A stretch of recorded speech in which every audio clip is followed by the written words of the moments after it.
All right. There's only one way to get this thing started, and War Eagle. War Eagle. Thank you all for being here this morning. I wanted to start by thanking our president, Dr. Chris Roberts, our athletics director, John Cohen, our sport administrator, Janan Paul, the rest of John's executive staff, and the board of trustees for this once-in-a-lifetime opportunity to be the head coach of this prestigious program. It's an honor to lead this university and this program into the next chapter of Auburn basketball.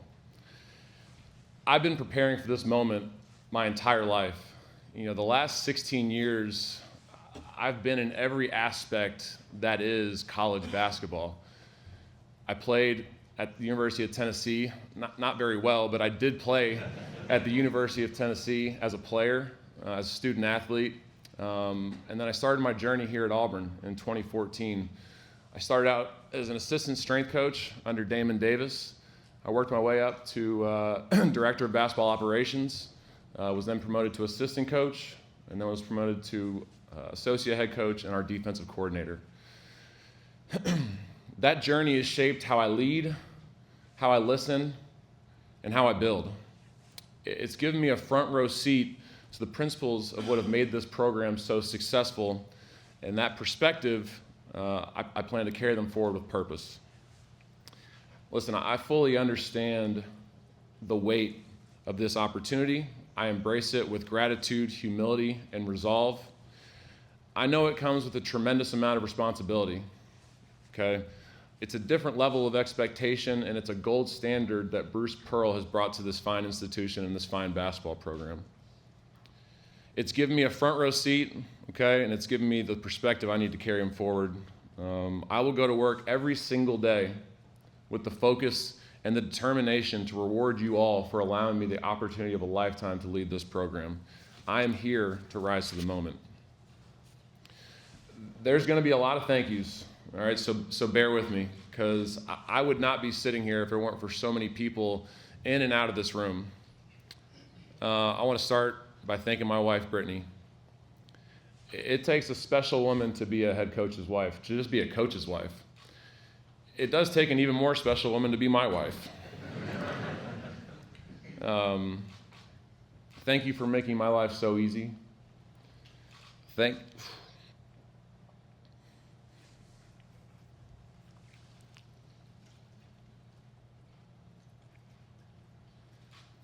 you for being my courage when doubt creeps in. Thank you for making the hardest days feel like something we can conquer as long as we're together. But most importantly, thank you for being Lainey's mom. I love you, and I can't wait to continue this journey together. Think about life's greatest moments, all of us. What's made them more special? It's when you share them with family. It's when you share them with close friends. I'm so fortunate that I have my family in this room today. It's made this moment for me that much more special, and it's one I'll never forget. But I'm not only blessed with an incredible family, I have such an unbelievable network of friends, mentors. A lot of those are sitting in this room right now in the 11 years that I've been at Auburn. I've been so blessed to create so many new friendships, so many new people that I look up to, and so many new mentors. I love each and every one of you, and I'm so excited that we get to continue this journey together.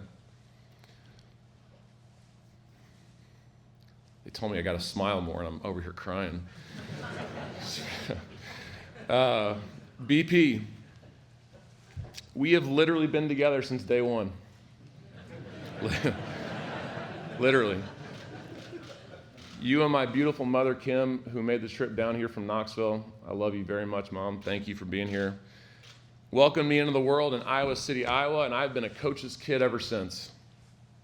Growing up, I was so lucky and fortunate, and coaches' kids get to do something that not a lot of people get to do. They get to go to work with their dads and do something really fun and really cool. I got to grow up watching him be in his element.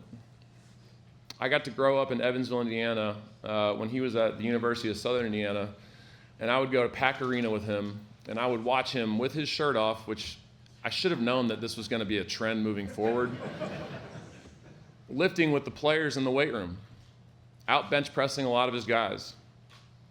I watched his daily interactions with fans and treating them as if they were family. I watched him take and make phone calls almost daily to just complete strangers, cancer patients, just offering them encouragement and trying to give them another reason to fight, or people just going through any sort of hardship, just to love on them a little bit. I watched him be involved in every aspect of his program, no matter how small the detail or how small the impact. I remember when we were at Milwaukee, very early in his tenure there, we left the Clochy Center. We went over to the student cafeteria, and I had no idea what we were doing. I'm like, all right, maybe we're going to have lunch. We walk in the building, and this lunatic gets up on a lunch table and starts screaming at the students, encouraging them to come to the Clochy Center to watch a basketball game.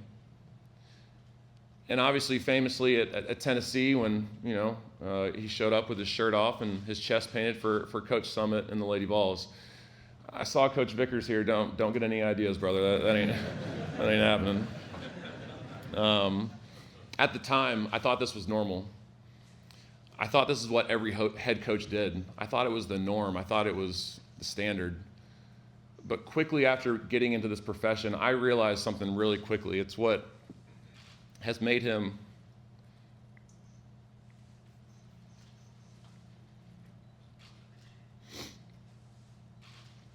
it's what's made him special. It's what's made him unique. And like John said, it's what's made him a Hall of Famer.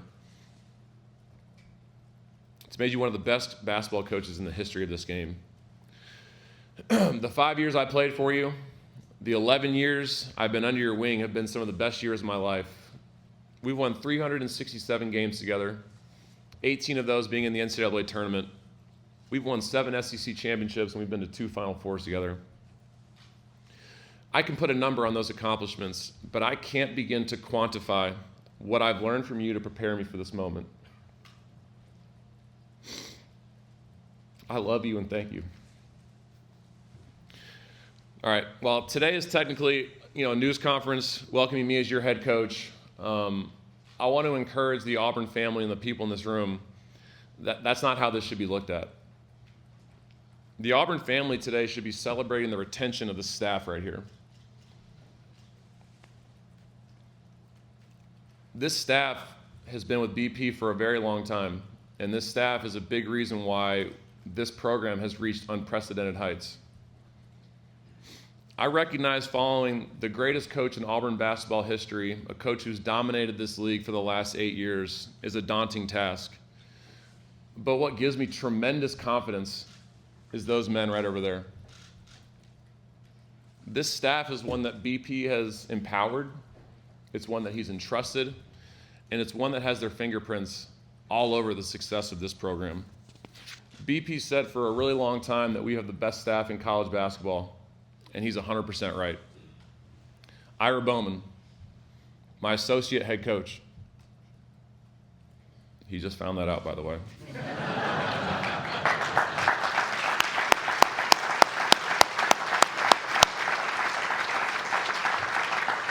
Ira Bowman is the total package. He is one of the best assistant coaches in all of college basketball, and he is ready to be a head coach. He's one of the best player development guys in all the game. He's a mentor. He's a father, unbelievable evaluator of talent. He understands the game. He's played at the highest level, and he's one of the most valuable tools any coach can have on their coaching staff. Mike Burgomaster, one of the best offensive minds in all of college basketball, has run our offense for the last couple years. A young and growing talent, another guy that's paid his dues, started as a student manager at Miami, a graduate assistant for us. I think he's had like 6 different titles that we've had over the years, assistant to the head coach, and now obviously an assistant coach, and going to be somebody that I'm going to really lean on the offensive end, and a future star in this business. Corey Williams, an unbelievable man, one of the best men you will ever meet, not just in this profession, but in this world. His relationships with his players, his relationships with the staff, his ability to retain players, he's one of the best in the country at that. And not enough credit goes to that man on this staff for everything that he does for the success of this program. And I just have so much love, for Coach Williams. Ian Borders, so happy for Ian. Was elevated to an assistant coach this past year. One of the hardest workers on our staff. A guy that's just a go-getter. A guy that is going to be relentless, sometimes annoying, but relentless. And he is going to be one of our better recruiters. He's one of our better minds, basketball minds. He's not going to be here very long. I'm just telling you. Obviously he's an unbelievable asset to this program, and he paid his dues and he waited his time, and it's paid off for him. Matt Gatens found out yesterday that he was elevated to assistant coach. He is back on the floor and he is back out on the road recruiting. So happy for him and Aaron. They came here back in 2018, I believe. He was a graduate assistant, did an unbelievable job, and then was able to go out and be an assistant coach at Drake and then be Fran's number 2 guy at Iowa. He brings a tremendous amount of experience to this staff, and just, call him one of my very good friends, and very blessed that he's back, with our program. Marquise Daniels is a 10-year NBA veteran, a guy that our players confide in, a guy that our players trust, and a guy that just brings a different level of experience because he's been in their shoes before. He's played at Auburn. He's played in the league for 10 years, a place that they all want to get to. And that's just an unbelievable asset to have on our program. And he's really picked it up over the last couple of years. And he's a guy that I'll continue to lean on, I'll continue to trust, and a guy that's going to continue to get the best out of our guys. Damon Davis, one of the other guys that's been here since day one of the best strength coaches in all of college basketball.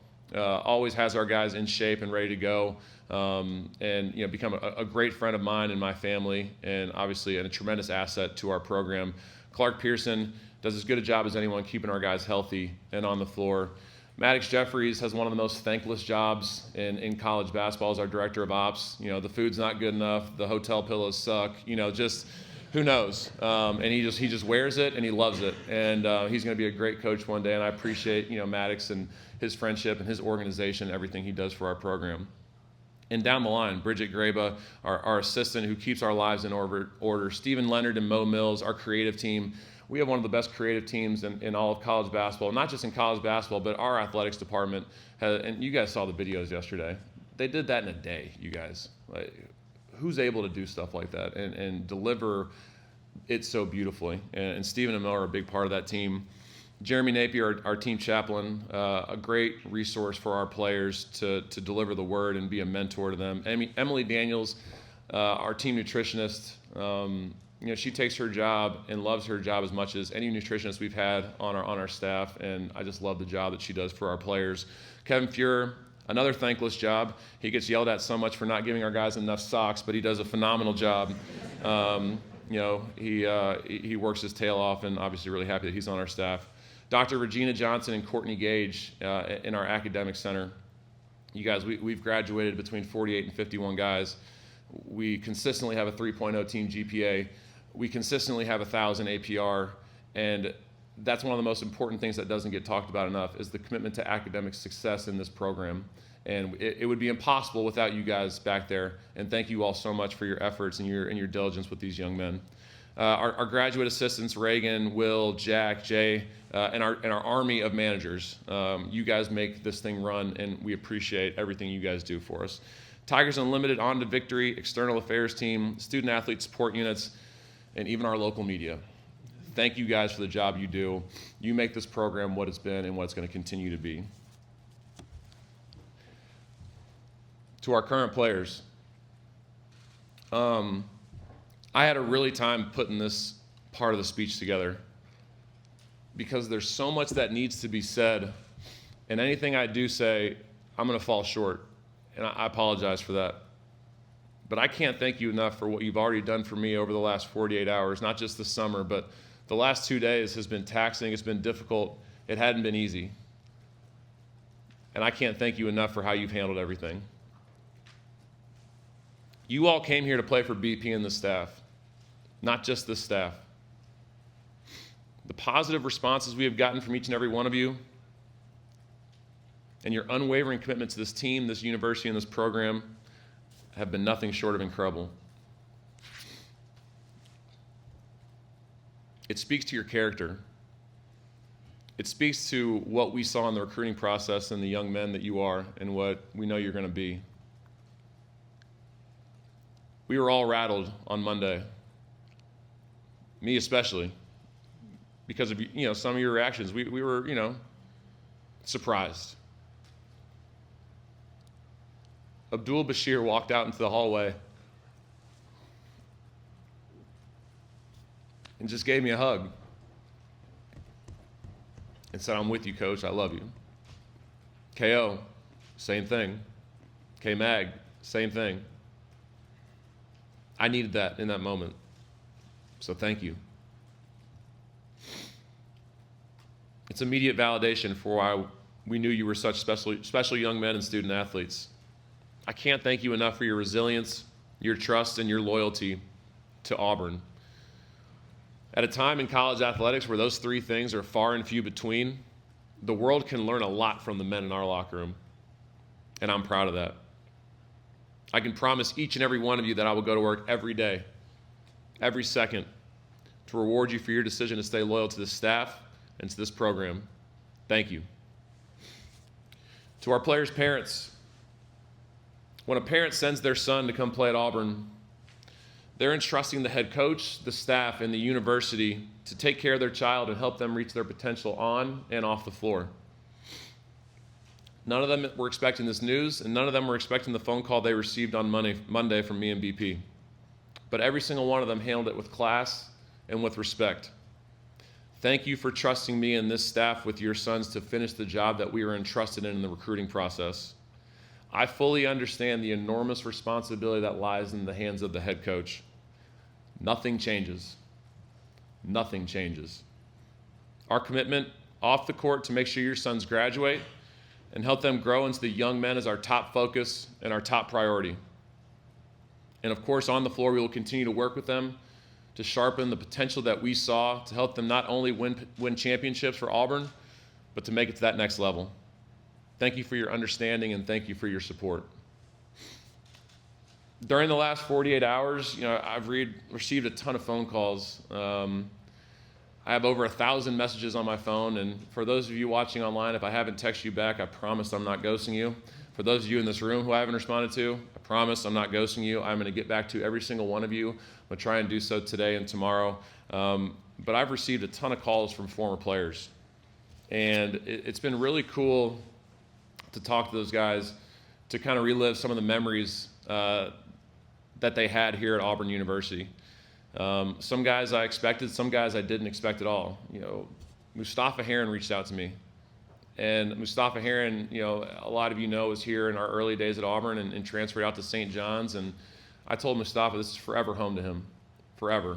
And, he broke down on the phone and, told me that he loved us and this staff. And, Samir Dowdy and Walker Kessler and Jabari Smith and obviously Charles Barkley, guys just reaching out left and right. And, I'm not sitting up here if it weren't for the sacrifices and the buy-in from every player that's been here over the last 11 years.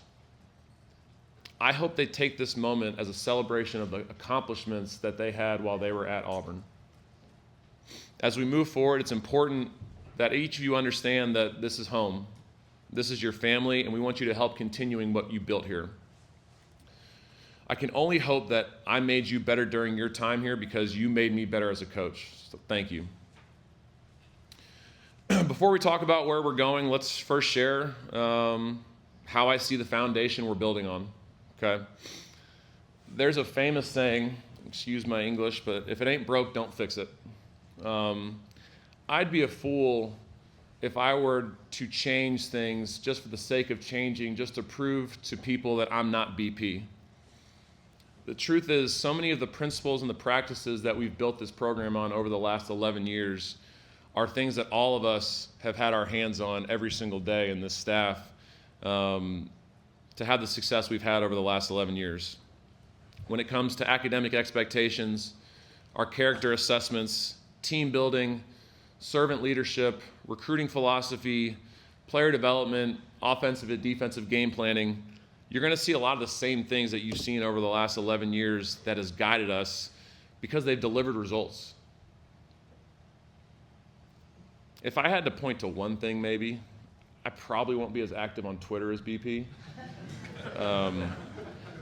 Dr. Roberts, John, Jamie, yeah, you're welcome. I'm already winning the press conference, so this is great. I'm 1-0. Let's go. I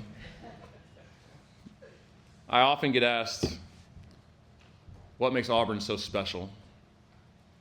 The answer is, it's simple, you guys. It's the people. It's the people in this room. It's the people in this community. The Auburn family is a real thing.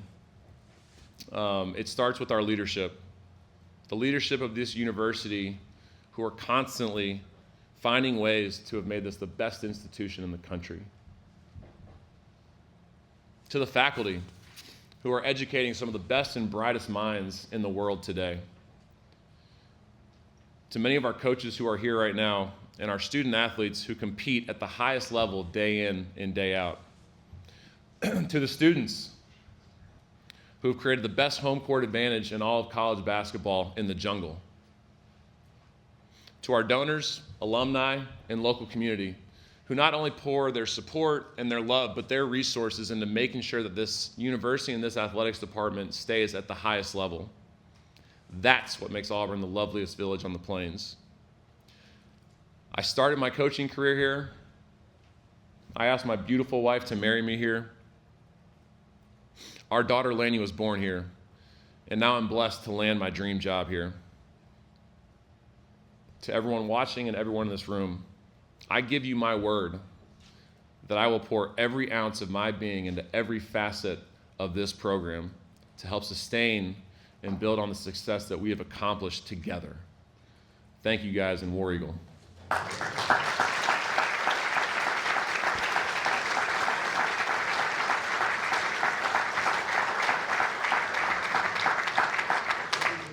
Raise your hand and we'll get a microphone to you. I asked if you could make yourself identify your name and your affiliation before you ask your question. Start in the front row. Perfect. Justin Ferguson, Auburn Observer. Stephen, you have had opportunities in the past to go be a head coach. A lot of people thought that might be the path before you eventually come back here. Now that you've got this job, just how much is staying here that you think has prepared you for this moment instead of getting that head coaching experience elsewhere? Yeah, I mean, like I said, I've been preparing for this moment, my entire life. Being under BP, as his son, then also as his player and as his coach, I've been able to watch him and the things that he does that helps build programs and sustain success. So there was really no better way for me to learn how to do it than to watch him do it every single day. Obviously, if I'd gone elsewhere and cut my teeth, sure, I could have gained some of those experiences, but he entrusts and empowers his staff, and he relies on his staff so much that we're doing things that a lot of head coaches are being trusted to do every single day already. So I gained a lot of experience, just in our day-to-day. Over the last couple summers, he's allowed us as the staff to, kind of run things in practice to gain some extra experience. And it's been really, important. It's been really helpful, and it's really helped us all grow in our journey to move up the ladder and to eventually one day all become head coaches. Dan Peck, ESPN 1067 and the Auburn Observer. You mentioned the responsibilities that come with these expectations. What are your expectations for how a Stephen Pearl basketball team will play? Yeah, that's a great question. Let's talk about, just kind of what our philosophies are going to be.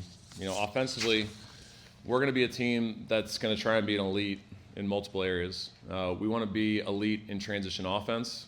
We want to limit our turnovers. We want to make the simple pass so we don't give easy opportunities down at the other end. We want to be a great offensive rebounding team. We want to be unselfish. We want to make free throws. Those are 5 things that have really been important for this program offensively. As you know, and as some of you probably don't love, we let our players have a tremendous amount of freedom on the offensive end. And they take what some of you might call bad shots. But we need our players to have that confidence that we trust them to shoot those shots, and that gives them the ability to play their game, as long as they hold up their end of the bargain on the defensive end. Right? Yep. All right, Murph, I hear you, babe. Defensively, we've got to be elite in transition defense. We have to be elite rebounding, and we have to be elite at finishing possessions, okay? And those are non-negotiables. And that's something that our guys all understand. And it's what's led us to have the success that we've had on the defensive end really, over the last 4 years. 3 out of the last 4 years, we've had a top 10 defensive team in the country. And there's just so many different areas that we've really thrived in and kind of built this thing on. And this year's team's going to look a little different because, offensively, I think our offense right now is ahead of our defense. We're going to be a team that's going to play really fast. It's going to get the ball up and down the floor, going to take some crazy shots. But we're not as big or as thick as we were a year ago, so we're going to play faster. And we're going to try and force more turnovers. It's going to require a tremendous amount of communication from our guys because we do a lot of switching. We change up our defenses from time to time. And it's going to require our guys to be in sync with each other and be on the same page. So a lot of the things that you've seen over the last 11 years are a lot of the same things that we're going to continue to do, on the floor. But for us, my expectation is that we have to get better every single week. That's been our messaging all summer. With a group of 10 new guys, that's really all you can ask for at this point. This is a team that throughout the year is going to get better week by week. We're gonna get kicked in the face a few times early in the season because of the schedule. And it's interesting that Mike Burgomaster didn't show up today because I was going to give him some hell about the schedule that he laid out for us this year. It's going to do an unbelievable job of getting us ready for our conference play, but we're going to go through some adversity early because we're playing some really good teams. But as long as this team continues to learn from those experiences, continues to grow, this is a team that can beat anyone on our schedule. And just really excited to continue the work that we've put in so far and to continue getting better. Justin Movens from Auburn Sports on 3. So you just talk about being here in the beginning, going back to when you guys first got here, and understanding where it was, where it is now, how the support's grown, just sort of the benefits of maybe understanding what it takes to win specifically at Auburn. Yeah, we walked in the first day, and we walked into the film room, and I looked at BP. I said, "Are these the managers?" KT Harrell's our only Division I player on the roster. Right? It was a depleted roster, and it was a roster that had just been kind of beaten into the ground, I feel like. And they were just looking to do anything possible to win. And that team won 15 games that year and made a run to the SEC semis. Probably our least talented team since we've been here, but a team that hung on every word that we said and was just excited about the opportunity to play for a coach that was going to bring fire and bring life into them. And that first year, we really found out what the foundation of this place was and how special this place was because our fans poured into a group that wasn't necessarily delivering the results on the floor, but they were working their ass off to get there. And we knew that if we could bring in teams that we knew that could win some games and win some championships and get us back to the tournament, we knew that our support would follow. And to watch that growth from year 1 to year 11, can anyone in this room imagine what the last couple of years would have looked like in that arena? No.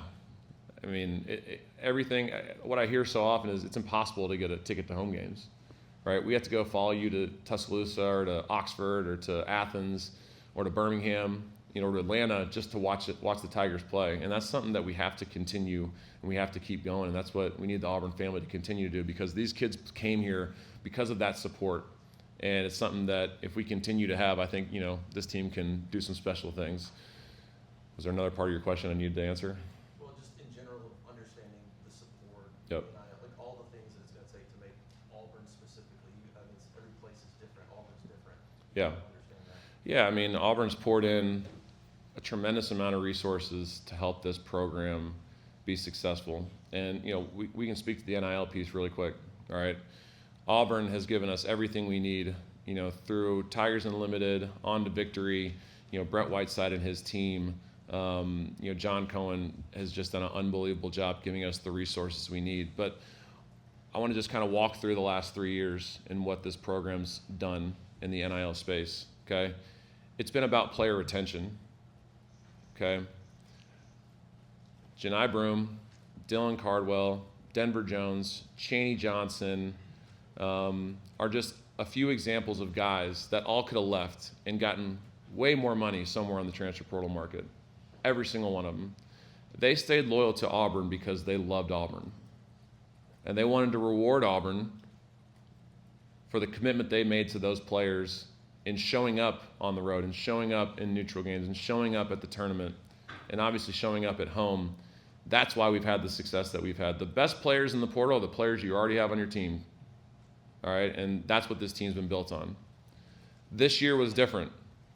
We had to replace 10 guys, and John and his team started getting ready a year in advance for this roster and for this team, and they launched us into the upper half or the upper 5 of our conference in NIL to put together a roster that is going to be able to compete this year. The commitment, the hard work, the time, the hours, the phone calls, the support from the people out there to put this roster together was substantial, and it was something that we'll forever be grateful for, because without it, we wouldn't have been able to get some of the special young men that we have in this room today. That's what makes Auburn special. When you need Auburn to step up, they step up and they always deliver. Hey, King Auburn undercover, Stephen, you just mentioned the importance of player retention. Now it's in a window here, a transfer window. Are you confident in everybody on this roster for next season? Yeah, I mean, it's obviously we're 48 hours out, and let's just talk through the realities of what happened on Monday, right? We had worked through, how we wanted to present it to the players, and obviously we were disappointed how it got out. We did not intend for it to happen that way, and it made an already hard situation even more difficult. And I think there's never going to be a perfect transition or a perfect way of doing things. There's just not. It's really hard to contain those things. But when it did happen, obviously the room was heavy. Our players were very understanding, though. While they were, it was just heavy more than anything, but they understood why. And having to have one-on-one conversations with each of them and their families have been nothing but really positive. Honestly, they have nothing but love for BP and understand and respect his decision, because at the end of the day, they understood that the career that he's built and the work that he's put in, he's earned the right and the opportunity to step down whenever he wants, okay, and in the way he wants to. He wants to spend more time with his grandkids. He wants to watch Lainey grow up and play volleyball or whatever she's going to decide to do. He wants to play more golf, like I think he's going to this afternoon at 3 or 4 o'clock, which is why he's not in a suit right now. He wants to spend more time with his family. He wants to spend more time at the lake. And he wants to stay in Auburn and help this university, help this athletics program, and help this basketball program continue to sustain the success that we've had. So our guys were all at practice yesterday. We had a great practice yesterday. We'll have a great practice tomorrow as well. Our players and their parents have all been phenomenal in our conversations. But we were very transparent with them, Nathan. We told them in the very beginning, listen, with this change, you are allowed the opportunity of a 30-day window to explore your options. And in the recruiting process, we told our guys, our commitment to you is to do what's best for you and your family. And at that point, if that's going somewhere else, we're going to support you in that endeavor. Do we want you to leave? Absolutely not. We want to keep this thing together. We want to keep this team together, because this team's got the pieces and the things that we need for them to be successful. And it's going to take a little time, but we're getting close, and I feel like we're in a good spot right now.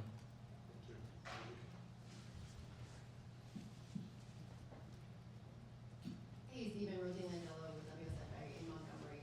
You're now the youngest head coach in the SEC. Todd Golden, I know he's one of your good buddies. What advice maybe has he given you, or what have you learned from him, and has he reached out at all?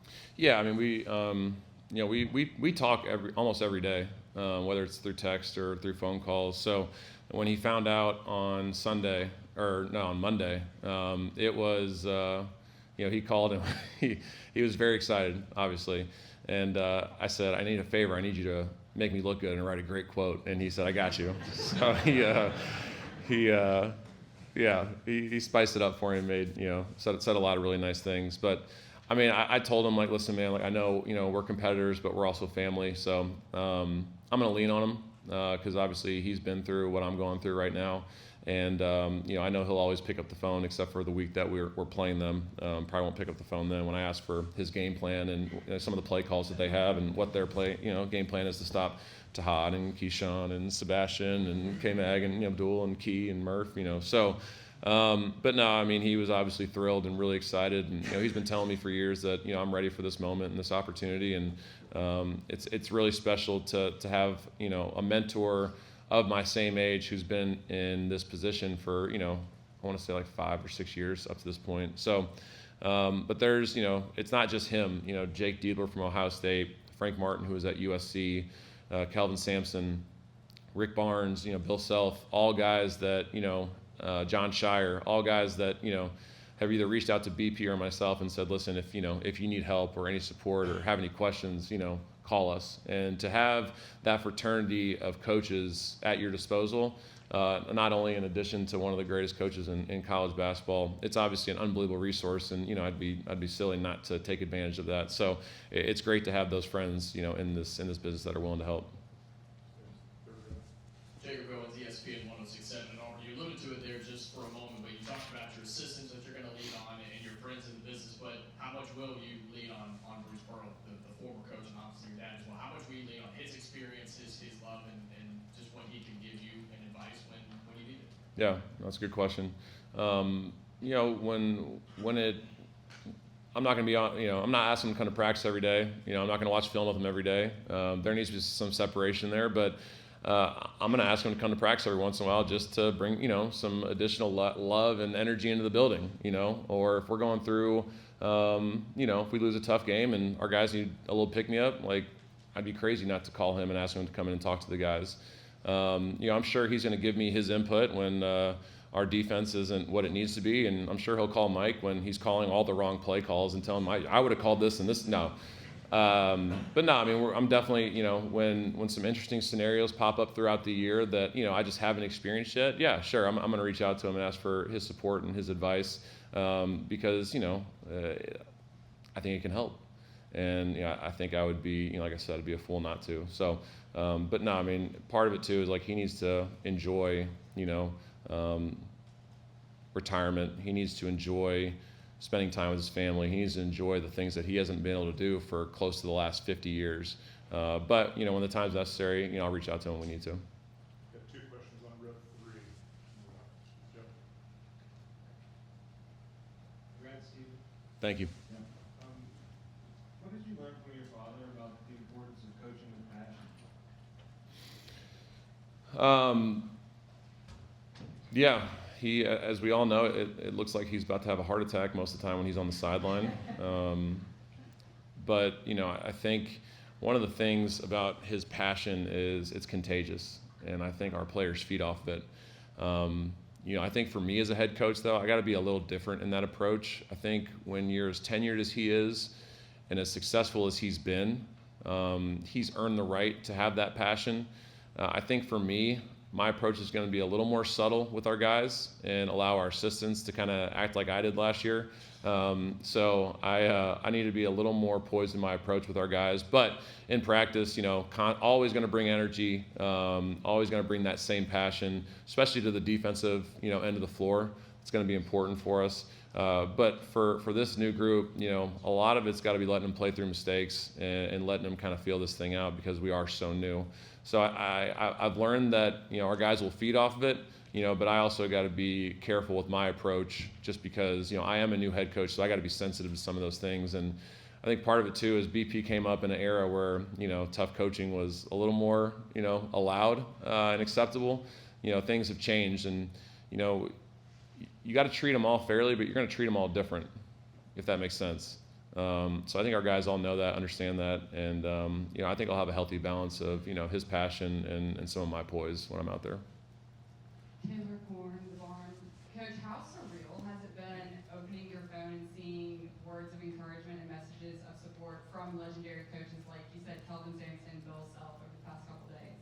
Yeah, no, it's I replied back to Coach Sampson yesterday, and Coach Sampson's someone that I respect as much, if not more, than anyone in this profession. He's set the standard and he's set the bar for what all programs look to accomplish. So to see words of encouragement, it's validation, but it's also motivation for me to keep going and keep building, because if guys like that are recognizing the job that we're doing here at Auburn and our staff is doing, it's not just a reflection on me, like it's a reflection on the staff when those guys say those things, because none of this would be possible without that entire group over there. So it's more than anything, it motivates me to kind of keep getting better, keep growing, keep driving, and to not be satisfied with what we've done so far. Stephen, because of the success that Auburn's had under Bruce and yourself and his staff, the expectation for what Auburn basketball can be year in, year out has been elevated. How do you react to that? Yeah, I mean, the expectations are the expectations, and there's only one way to tackle those, and that's to dive in head first. And we tell our players all the time, you got to be comfortable being uncomfortable. We got to be comfortable in these expectations, because they are what they are. The expectation is to win championships. The expectation is to graduate our players. The expectation is to help get our guys to the next level. And that's what we're going to do. And that's what our commitment is to these young men. That's what our commitment is, to this university. And that's what our commitment is to this fan base. So we're not shying away from what it is. We understand what it is. I don't think a lot of coaches would have been lining up for this job just because of following him is going to be really difficult. But I think, I know that this staff is the staff that's capable of doing it, and it's the staff that's going to do it. So we're going to dive in head first, and obviously be really excited about the challenge, and we're going to get comfortable in those expectations. Stay in the front row next to Jeff.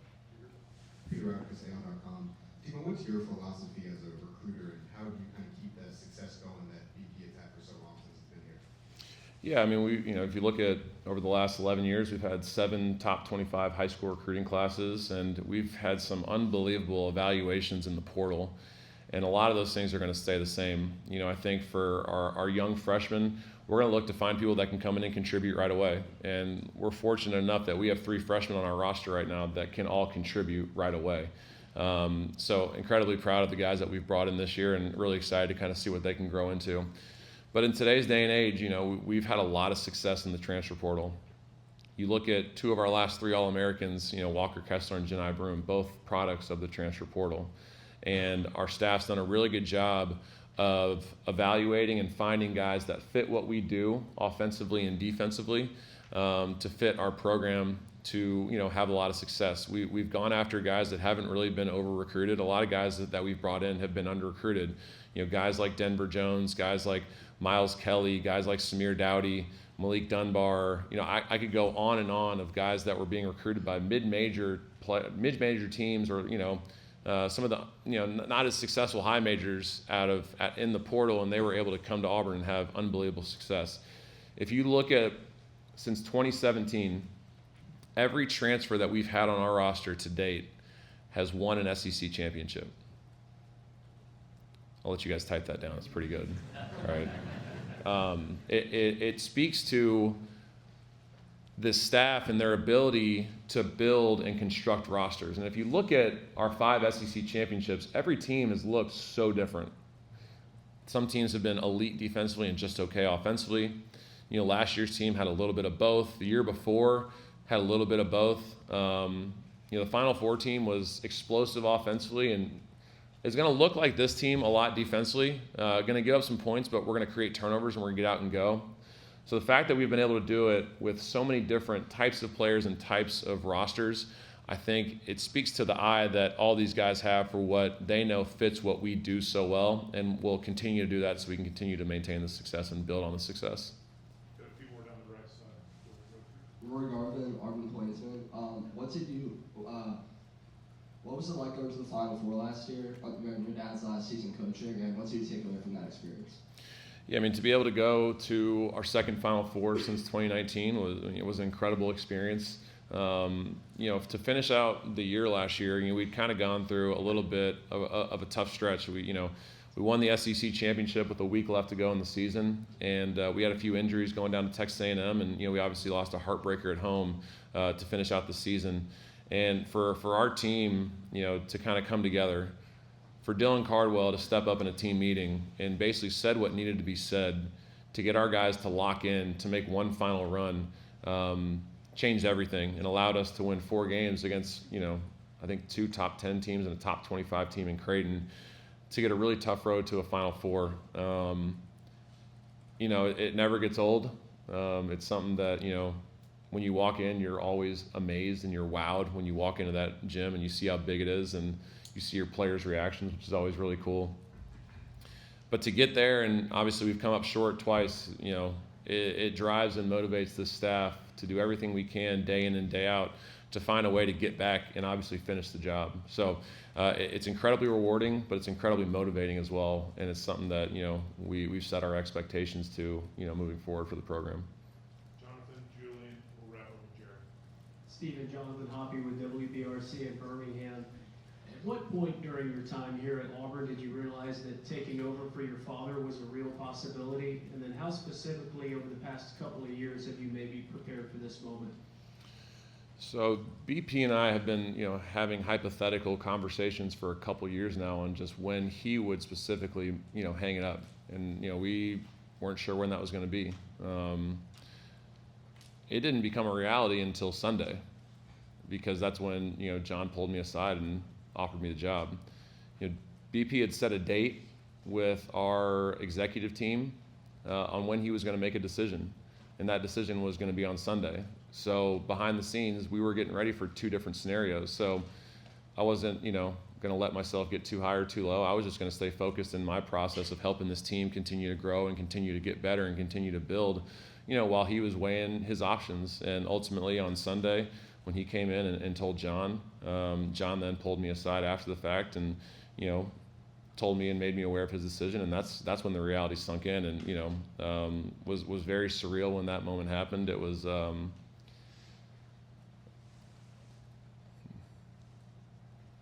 it was tough at the same time, because you walk in and you saw the setup, to see all that he had accomplished in his time, his 11 years here at Auburn was, it hits you all at once, and obviously just incredibly proud of who he is as a coach, as a man, and obviously somebody that I have a tremendous amount of respect for, and can't thank enough for everything he's done, for me and for our family. But yeah, I didn't set in until John initially or formally offered me the job after Coach had made him aware of his decision. Coach Julian Mitchell, over here, sorry, shorter guy over here. Julian Mitchell, WBTM 13 in Birmingham. As you kind of alluded to there, the accomplishments where this program's been better than anyone. You Yep. said it a moment ago, not many would line up to follow. Why did you say yes to this job? Why are you ready for this challenge right now? That's why. We have the best staff in college basketball. That's why. Like I said, this has nothing to do with me. John hired this staff.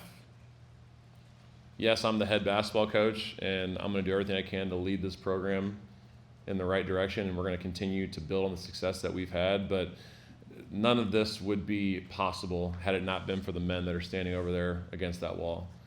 None of it. So that's what gave me tremendous confidence, knowing that we could get this thing done and keep this thing going, is that the guys that have had their hands and their fingerprints all over the success of this program are standing right next to me to help me along the way. That's where my confidence comes from.